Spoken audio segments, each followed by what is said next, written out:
before I drove truck, I was in the Army. Before I was in the Army, I was actually a roadie. I was a stagehand. I used to build stages for tours.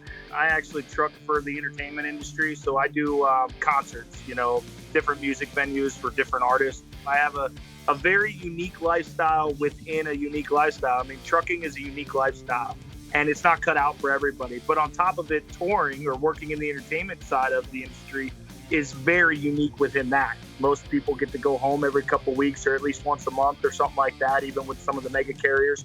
But my kind of trucking, it could be 6 months before I see the house. I was sitting in the dock getting loaded for ZZ Top, actually.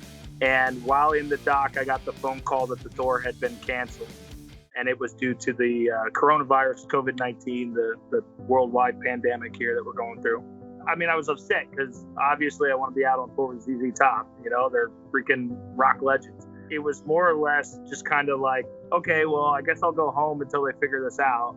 And so I just kind of packed up and I drove home empty from Nashville up to Lidditz, Pennsylvania, and just kind of parked the truck waiting to find out what my next tour was going to be. And then out of nowhere, like within the next 2 weeks, every single thing canceled. And at that point, I mean, I was pooping my pants.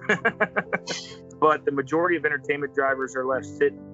I'm actively searching for a company to go and truck with right now, Although facing tough times can be depressing and bring you down, Brian didn't allow that to happen. Instead of him being negative, he decided to do something positive, and that was giving back to his trucking community.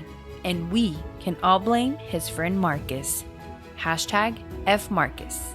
Nobody else is there to help us. Nobody else is there to take care of us. We have to look out for one another. When we're in trouble, we have to rely on another driver to help us out, And Marcus has just got to be one of the guys that cares more than many out here, honestly. He really, really cares. But I have a TikTok. Yeah, I'm a grown man with a TikTok. I would make some TikToks, and Marcus would get on there, and he was a hater. He was a troll. He would jab at me about it. So he'd come at me, because I'd been getting a lot of positive feedback about the TikTok, saying how it's making people smile.